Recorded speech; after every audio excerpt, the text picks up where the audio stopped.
Welcome to Love Essentials with Tara and Hannah. Last time we talked to you guys a little bit about accountability, and today we want to dive deeper and talk about how the lack of accountability brought us to where we are today in marriage. Yes, that very first relationship between Adam and Eve, because as we know, God created Eve to be a helper. Right. And that is our essential purpose in our spouse's life. We are to be together, to have that relationship. But somehow, Mama Eve started this thing off wrong. Yeah. And we're still doing it today. Wrong. And so today, we want to talk about what happened in the garden that got us off track, and why are we still being very Eve-like today? Yeah. And that's one of the reasons why we really shouldn't be blaming Eve, right? Because we have her tendencies. We're continuing to do what she did, and we haven't corrected that. So how can we correct that? We got to go back and find out where we went wrong. So you want to tell us a little bit about that? So where we went wrong. Yeah. God created the woman, right? He saw whatever Adam was doing. We said we don't know what Adam was doing. No. We don't know if he was playing PlayStation or playing in the dirt. We don't know what he was doing. By himself. By himself. And God said, you know what? That's not good. He needs accountability. Yeah. If he's going to get to where I have what I have for him, he needs someone to hold him accountable. So he created Eve. Now, there were no dishes. There were no children. No. There was no stove to cook food. There was none of that going on. So God didn't say, I need you to do this and you to do that. Right. He didn't give us duties and titles and rules and say, I need y'all to split up everything. He said, help. Helpmate. So everything we do needs to be between the husband and wife. So let's talk about the fall. Yeah. I don't know what Adam was doing again. Right. But he sent Eve out to possibly go get the food, the groceries. Probably. So Eve went to Publix, and she was over there, you know, supposed to be in the healthy food aisle, the healthy food aisle, the stuff that God said, if you eat this, this is good. This is what I provided for you. And then Satan was walking through the aisle and said, well, here's some junk food over here that's going to give you quicker energy. Right. It's going to get you where you want to be faster. It's going to be great for you.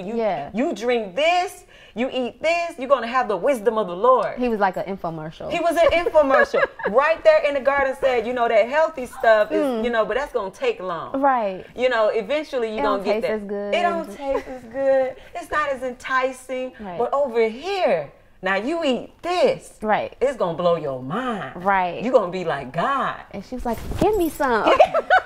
and Adam wasn't there to help her make this purchase. Exactly. So Eve was making money moves. Right. And said, well, this is going to be good for the family. We're going to be like God-like. And I want my husband to be God-like. Yes. And I want to be God-like. Exactly. So, we can be a power couple. Right. If we eat this. We going to be gold. I know God wanted us to glorify him. That's what he said, but so he said we can kind of glorify ourselves if we eat this. So she went ahead and ate it. Yes. If you look at the scriptures, it said Eve went ahead and ate the fruit. Yeah, she went ahead. She made a decision. She signed on the dotted line. We're going to go and buy this today. Right. Ain't had no discussion. No. This at all. It was just like, all right, I'm going to go ahead and do this. And then I'm going to go and tell my husband. And he wasn't there. No. See, and that's a lesson for men. You need to be there. Where are you? He should have been there when she went out grocery shopping, because we could do it together. We should have did it together. It shouldn't have been a task given to Eve to go, because she wouldn't have did it. If Adam was in a store with her, that wouldn't have happened. He would have said, hold up, who are you? Talking to my wife. Right. Why? Nah. See, my husband say no to everything. I don't know about yours. Oh, Anthony's same way. He's the no man. So he would have been like, how much that cost? Right. Like, what's in it? Why you, What's the full cost of it? Right. Because she never asked that question. She didn't ask that question at all. She didn't ask the question, what is this going to cost us? Because it cost them the entire garden. Right. It cost them God's covering, a dependency on him, a provision from him every day. It cost them their relationship, because now the man doesn't trust the woman, and the woman is mad at the man because where were you when I was making... And we shift and blame, because she was like, oh, I'm blaming the serpent, I'm blaming the devil about what happened. He's like, well, I'm blaming the woman that you gave me, God. Like, nobody wanted to take responsibility or accountability for what it is that they did. And going back to what you said, she never asked the cost. All she was concerned about was the benefit. Yes. But there's always some type of cost to everything in life, and she wasn't concerned about that. But if her helper, if that person that was placed in her life to be an accountability to her was there, what she wasn't thinking about, he would have thought about it, and he would have asked. And so that's what's happening today. A lot of times in our marriage relationships, when we go about doing things on our own without really understanding our spouse is a helper, they are that other side of that coin, that other think piece that's going to say, hey, hold on, it does sound good, it sounds completely beneficial, that's all the good things about it, but sweetheart, what's the cost? Right. See, when your husband brings things in and say, baby, I think we need to go out with this plan, you need to be able to say what's the cost without him getting mad, and vice versa. You say, sweetheart, I think we need a bigger house, and he's saying, hold on, baby, we could do that, but it's going to cost us. It's going to cost the fact that both of us are going to now have to work a lot to afford that house. When if we get this house, we won't have to do that, which won't take our time away from our children. From each other. Or from each other. Right. So that accountability, even in the garden, we see in that story, he wasn't there. And God really wants us to live where we are partnering in every avenue of our life. Every part of our life, both people should be involved. Right. But is that what's happening in society today in marriages? It's not happening. And just to rewind just a tad on what you were saying, I don't want people to think like, oh, well, do I have to go to the grocery store with my husband all the time? So, No. Because to Metaphorically be honest, metaphorically, yes. Because I'm the kind, that's a part of my piece, to go to the grocery store by myself. But the point is that understanding that there is no one individual task. And I think that's where we've gotten to this point where domestic things are for the woman, whereas going out into the workforce and bringing home the bacon and all, that's for the man. And so now when you have this modern day woman, these bosses and these women that are going out and getting their own things, they're just like, oh no, like I'm not that Susie homemaker, that's not, and that's fine. You know what I'm saying? Because there's nothing wrong with your husband being the cook. There's nothing wrong with your husband being a stay-at-home dad. No. Like there's nothing, these roles are interchangeable. And they're intertwined. Like, because one day you could be the one that stays home with the kids while he has to go out and do something, or vice versa. And that's where we need to get back to. We need to get back to understanding there is no his role, her role. It's our roles. It's whatever works for our family, our household, so that we can continue to thrive. Not just survive in this rat race or survive in this human. It's for us to thrive, and the only way we can do that is for us to sit down and talk about the vision of the house. The vision of the house. And talk about how we're going to hold each other accountable to that vision. You know, I've sat down with a couple of wives, and one of the things that I've heard from them is that, well, I don't even know what the vision is because my husband hasn't, given or laid out a vision. Well, some husbands may not know how to cast a vision. You know what I'm saying? So as the helper, can we sit down with them and talk to them about that and say, where do you see us? Where do you see us going? Like, that's where I think sometimes, even as Christian wives, we can sometimes get a little off track because we look at, okay, well, my husband's supposed to be the head of the household. He's the leader. He's supposed to do this. He's supposed to do that. And it's just like, but again, what's your purpose? And that's the failings. I hate to keep bringing it back to Mother Eve, is God wanted them, he created us to glorify him. Period. I don't know if anybody else has another plan in the goal, but he created man to glorify him. And so when Eve started making that move, she forgot this is going to keep us off the vision God had for us. His plan was for us to glorify him, to be fruitful in the earth, and to teach others, all of our children, whatever we come out with, to glorify him. So when Satan gave her this option to glorify themselves, she took it. And unfortunately, what happens in a lot of households, we see our spouse going off into other areas that don't glorify God. And we don't say anything. We don't say anything because it does seem nice for us to do this. This is going to glorify us, because if we run after this particular thing, people are going to admire us. People are going to say how awesome we are. We are a power couple. We're making boss moves. What does it have to do with God? And see, one of the roles that I know we have as wives is to remind our husband, hey, we need to reevaluate why we're doing the things that we're doing. How is that glorifying God? Right. And even husbands, if you see your wife is paying attention to things that don't glorify God, the husband should say, hey, wife, that sounds really nice. But at the end of the day, this is going to be the cost. We're going to lose in our vision to glorify God. We're going to lose. And so that's the accountability from both spouses, is to say, that would look so great. Yes, that car would be nice. Yes, that house would be nice. Yes, if we put our children in all those activities and they be, super athletes or a great ballet dancer.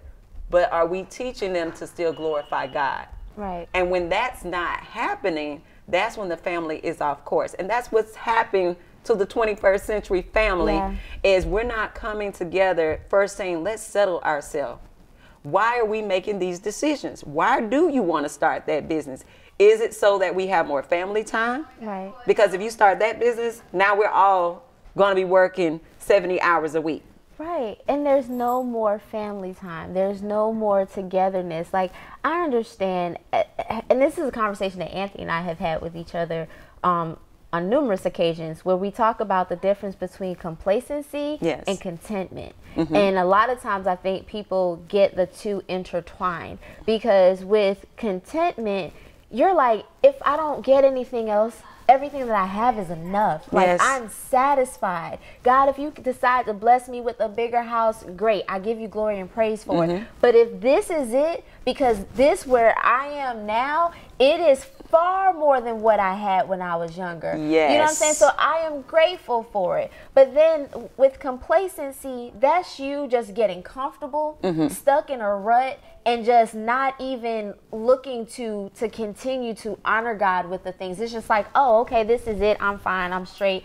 You fall into this place of mediocrity. And that's the biggest thing. It's just like, and with the two, the major difference is the motive. What's the motive? What's the motive? Where's your heart? You wanting to do more. Are you wanting to do more because you're looking for ways to truly glorify God in the getting and being able to give and bless others? Because as you're being blessed, you should be able to give to others, right? So where's that motive to want to thrive and do more as the couple? Are you, again, like you're saying, are you trying to be goals for people to look at you and be like, oh, that's a power couple there, they're doing great things, I want to be like them? Are you looking for that admiration? Because that's all your reward right there. That'll be it. You know what I'm saying? But if as a couple you're saying, you know what, we have learned how to become debt free, we want to teach others how to do that, and we know that we could just give it for free, but we could also turn this into a business to start a legacy, to show people how God has shown us how to get out of debt, to show them how to get. And if you create a business, then that's a business that's glorifying God, and that's great. But it's the heart. It comes back to the heart. What is the motive? And so that's where, as a couple, withholding accountability to each other, you have to say, like, if this is an idea, okay, just remaining humble and being accountable to one another. Why are we doing this? Are we doing this to show others how God has blessed us, or are we doing this because we're trying to be self-seeking, like Eve was in the garden? And you can have all of that and still be complacent, because I've been there. I've had the houses, the cars, the career. We have the children, and there was still this push where I was like, if we're blessed, sweetheart, but nobody else around us is, and everybody else is still blind, we didn't do it for other people. We didn't do it in a way to say, God, let us be an example to show others how to glorify you, how to edify you, to seek you, and then this is what you do. So we had to really start over. Jay and I had to come to him like, yes, I know it sounds like I'm being ungrateful and I'm complaining because you have worked so hard to give me everything I asked for. But sweetheart, this ain't it. Actually, we could squash it all because you're working super hard. I'm working super hard. The children are with daycare providers and babysitters all day. this is not God's plan, because I had to talk to God. I said, God, I had 3 children. I had 3 children under the age of 5 when I had to come to God, because I had 3 children under the age of 5. I was working full time, sometimes 50 hours a week. My husband was working 70, 80. And I said, this doesn't feel right, God. This can't be right. Do you love me, God? Because this thing about being a woman, because I could clearly see that the job of taking care of the children and providing, like, for them, their feeding and all of that, babysitters getting their little hair done, it was falling on me. But I also was provider too, because you know, I talked him into getting all this stuff that now we both got to pay for. Right. So bills have to be paid, so I can't neglect that. But the children are here, 3 of them. Right. The household is a real thing. Laundry is a real thing. Yeah. And so I was like, God, I think I got a bad deal. I don't know. I got a real bad deal. And he said, Tara, I never told you to do all the things that you did. All of what you're doing is because you created that. You told your husband you wanted all those things, because in your head, that was success. Right. Because somebody told you long time ago that if you didn't have those things, you're not successful. Somebody ingrained that in me from an early childhood, that success is measured by what other people can see.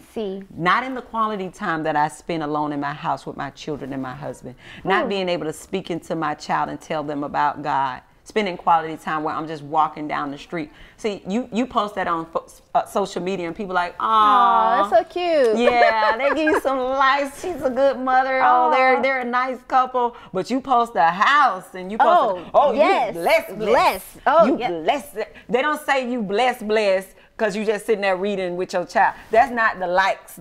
And so we get confused, but those are the things that God loves. Yes. Those are the things that he values. That's the abundant life. That's the abundant Jesus life. said that he came to give us. Not having all these houses. And again, I don't want people to think that you can. That you can't have that, or there's anything wrong with it. It's not. It's the motive. But are you content with it?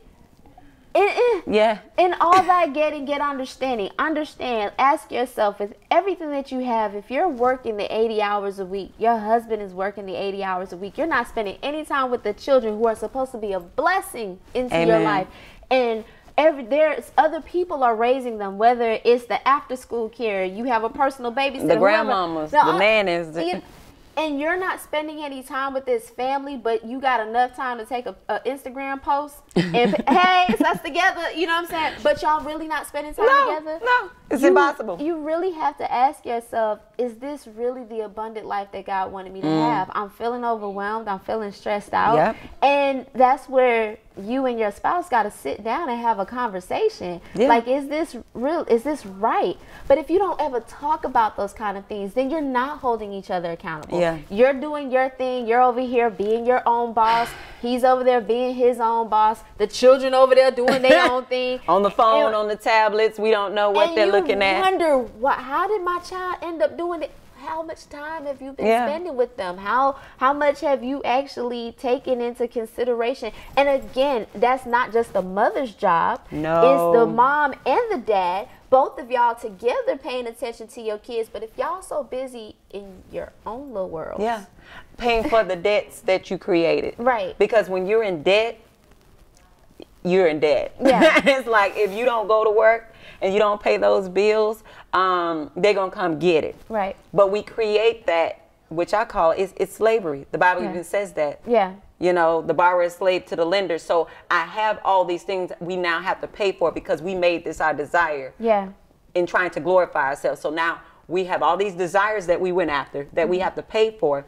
So now when I hear God pulling and saying, no, y'all don't even have a real solid marriage because he's gone, you're gone, y'all not spending time. Your children don't have solid parents that are sitting with them and parenting them. And I definitely gave you them to steward them, but you're not. You're letting everybody else steward them. How then do you get out of that? Because when he makes it very clear, you now have to move away from that. So that's a conversation. And that's a conversation that me and my husband had to talk about with our debts and what we had done. Some stuff we spent together and some stuff separately when we weren't holding each other accountable. And it was like, oh, you bought that? Oh, that's nice, honey. Not, baby, how much that? how many hours that's going to take away from your life now that now we got to pay for that thing that you bought. And that's the accountability piece. We are not coming together. Me and my husband, you know, both went to school, college educated. He never told me not to go back to school when I wanted to go get this degree and another degree and another degree, more student loan. He's just like, go baby, be all you can be. I'm supporting you. I'm supporting, and I'm like, I got a supportive husband. Yes. He let me do whatever I want to do. Not saying, hey babe, you keep doing all this, going to school and trying to be doing all this, and that's creating student loan debt. And now you want that higher position at your job, so now our kids got to stay in daycare a little longer. Instead of you picking them up at 4:30, now you're picking them up at 6:30, because he want to show that he's supportive of my dreams. But there should be some accountability, like, baby, I'm not telling you can't, but what's the vision for the household? Right. And I did the same thing for him. He said, well, baby, I don't want to do that anymore. And I want to go take this job because this job is going to bring more money and I'm going to get bonuses. And I'm like, go ahead, Superman. I know I don't see you no more. Right. And you're getting home at 11 p.m., but I don't ever want to stop your dreams. It's not stopping the dream. Right. It's accountability. But babe, I want to push pin right there, Tara, because that can be looked at in so many different ways, because it's the support, right? Yes. You're not supporting me. Prime example, Anthony and myself, you know, I got my master's degree while we were married, and he was there supporting me through it, like, this is what you want to do, go ahead. And he supported me. And then after that, it was like, oh, I should go get my doctorate. And Anthony was just like, hold on, push pause, wait a minute. And, how much that cost? You know, he was just like, okay, so I saw you go through school getting your master's. I experienced what that looked like. We had a 5-month-old and a 1.5-year-old. You know, it was just like, he was just like, how that was a bit much, Hannah. You know, but his thing, and initially it's just like, you're not supporting me. Like, why you don't want me to go get my doctorate? You realize if I get my doctorate, I can move up higher at work and all. And he's just like, Hannah, I support you. It's not that I'm not, but this is what he said that I think a lot of people need to hear. And his thing to me was, but what's the vision, Hannah? Yes. What's the end game? What's the end game? He was like, okay, you want to go and get your doctorate, I support you in it. But what is the goal? What position is it that you're trying to aim for, that you need this doctorate? Explain that to me. If you can explain it to me, then I'm all for it. But if you just doing it just to do it, I don't think that's a good reason. Because it makes you feel good. And you see all the other boss chicks around you. Got doctorates. And who don't have 2 kids. So that's the part you forget, because as I had 3 kids, I'm competing against women in the workplace that don't have 3 kids. Right. But I'm like, I could do all of that. I can do it, And with my 3 kids, no, you can't. Somebody's being neglected. Your children. Right. They're being neglected because God may have called that woman to do that. Right. That's why she's not married yet. That's why she doesn't have children yet. Right. Because in this season of her life, that's what God has called her to do. And that's a big deal, is understanding your calling. Yeah. What has God called you to do, because you have those resources that day. Yeah. And you have to look at your spouse as a calling. The ministry of marriage is a calling. When you get married, that's a ministry. Yeah. So you got to give time to that ministry. You have to give work to that ministry. When you all start having children, that's another ministry y'all just got involved in as a couple. Right. I had a dream, a goal of being a principal, an administrator for a school. And I had that before I had the husband or the children. And when they came, I didn't stop that. I didn't go back and reevaluate that and say, Lord, is that still the vision? I said, no, y'all go to daycare. I'm going to get my master's. I'm going to get my specialist. I'm still going to spend all this time at work. I'm going to join every organization and be the sponsor of this, the advisor of that, because I need my resume to be tight so I can be a school leader. I never said, Tara, God has called you into these 2 ministries. That's important. And so when I got overwhelmed, God said, and that's what happened. But that goes back to what we were talking about the last time in regards to going to God first and asking him, what is the vision, for my life? Am I supposed to get married? Am I supposed to have children? Yes. Like, who really does that? No one. I'm gonna just be honest. I didn't do that. I didn't do that. I didn't do that and say, okay, God, am I supposed to get married? No, that was the part of the plan that people tell you as a woman. Yes. You are supposed to get married by a certain age. You're supposed to have children. You're supposed to be Susie homemaker. You're supposed to have food on the table waiting for your husband when he comes home from work. Like this, that is what you're told, which is why we got so many women trying to do it all. Are trying to do it, and if they're not married yet and they're getting ready to hit their 30s or hit their 40s, they're just like, oh, I'm not a woman because I haven't done the things that society tells us or family has told us that we're supposed to do. Yeah. But you just said a mouthful, girl. So I can give you an offering right now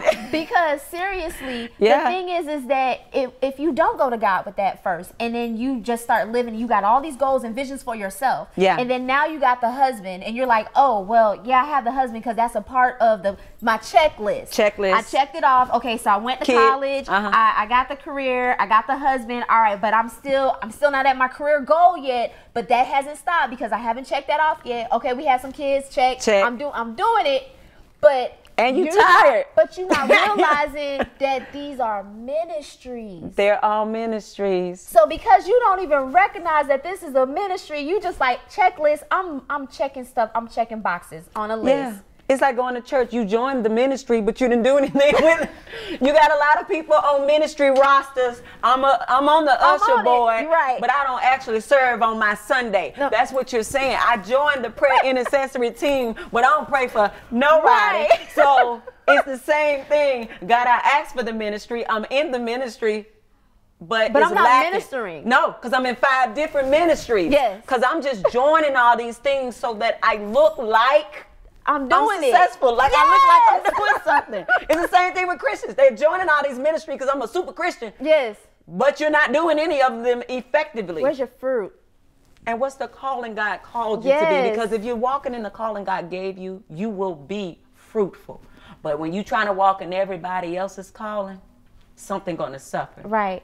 And that's what we have to dig in to spouses, wives, husbands, all of you out here, is that God has a calling in a ministry specifically for you as a married couple, specifically for some of you singles.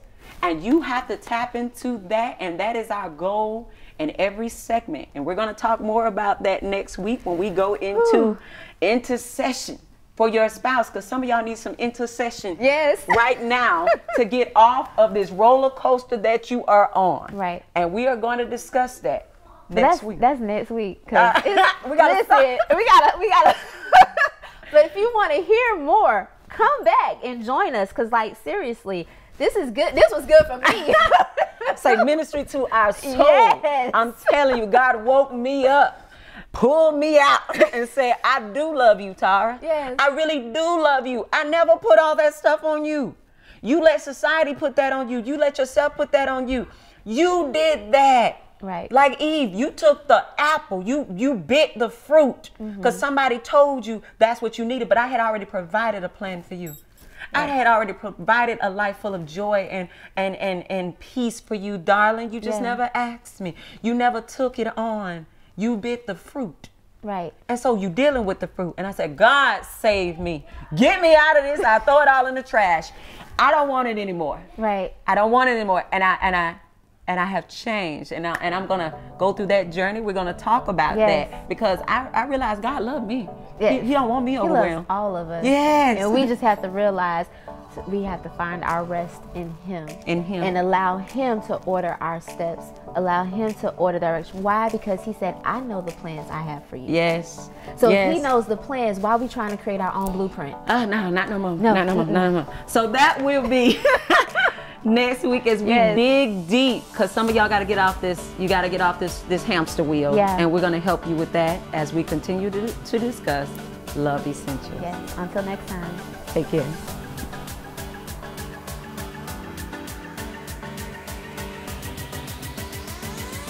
Thank you for joining us today. We hope you got something out of the episode.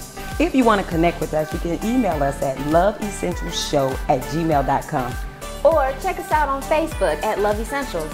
Or Instagram at The Love Essentials.